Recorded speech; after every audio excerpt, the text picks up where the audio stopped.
So I'm standing in the galley on a boat in the middle of the ocean when JR commands, secure the cabin. The seas are incredibly rough and waves are crashing. My heart is pounding and my body is tense in fear, every swell threatening to swallow me whole. I demanded drills, strategies, safety. But the truth is, there's nothing to do but breathe, let go, and trust. That moment will stay with me because it wasn't just the ocean I was facing. It was life itself. So rewind to 2010. I had abandoned myself, not eating, working endlessly, chasing success. On the outside, I was cashed up. On the inside though, I was empty and I was heartbroken. Joel didn't want me. And so I decided I'm going to go to Canada. So everywhere I turned, the universe confirmed this was going to be a big spiritual quest. There was a diversion with another guy, but underneath, I already knew he wasn't my guy. In Canada, he offered me a drawer in his room, and yet something contracted inside of me. I chose to move out to the hostel instead. And rather than voice my truth, I shut down. And he mirrored my confusion, and everything spiraled. I mean, I chose to be alone, but trauma distorted it into rejection. And rage poured out of me. It was ugly and it was full of projection. I was horrible. But the universe got me back on track to the spiritual quest I had set out on. But before getting on to the real work, I chased more distractions. An impromptu trip to Vegas with friends, brushing shoulders with celebrities, drinking and being reckless. My bag got stolen and I almost missed my flight out. And so fortunately, after arriving in Logan, Iowa, friends let me know that my bag was found. And when my bag was returned, everything was there, intact. It carried an extra gift, a bracelet stamped with the words, "fuck you." And at the time, I was offended. But now I see it as a mirror.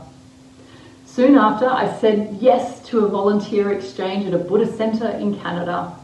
And that's when things really began to shift. Before leaving for Canada, I asked my mum about the weight that I carried that never felt like mine. And she finally confessed, "Your father used to beat on me when I was 5 months pregnant with you." The puzzle pieces dropped. I had always carried anxiety, fear, and tension, and I thought it was mine. But it began in the womb. I grew inside an atmosphere of violence and terror. My tiny nervous system learned, stay alert to survive. I was born in crisis. Meconium, anorexia, near death. Separated from my mother at birth. My body imprinted, your needs aren't safe, and your needs won't be met. The truth, my womb experience means I came into life terrified. My home, my mother's body, wasn't safe. So later when I stopped eating in 2010, it wasn't random. It was my womb story replaying.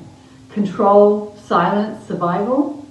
This was the blueprint I was handed. But naming it gave me power because once I could see it, I could begin to choose differently. 3 days into the volunteer exchange on my 28th birthday, I was gifted a book.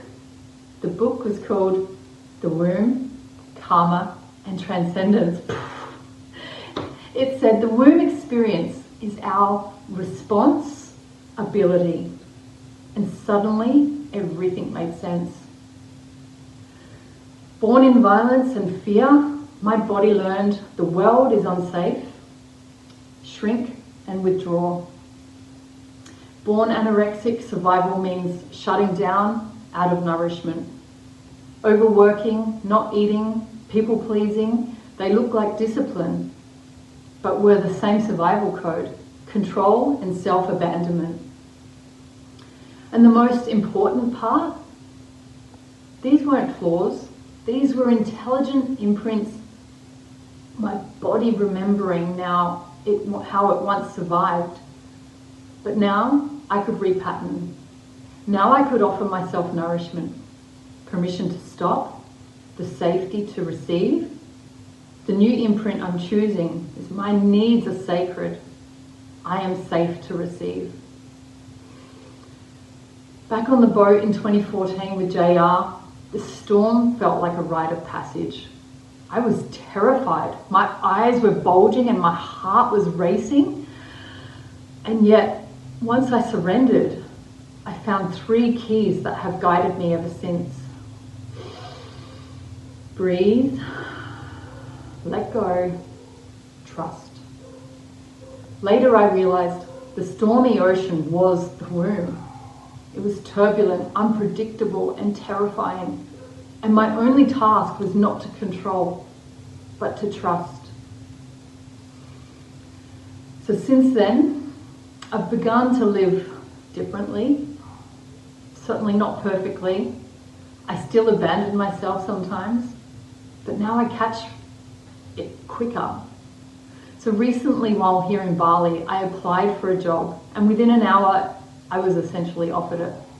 On paper, it was everything I once prided myself on.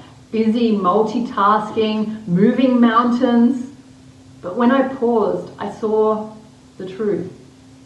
This would be another round of stress and self-abandonment. Another womb pattern replay. So I chose differently.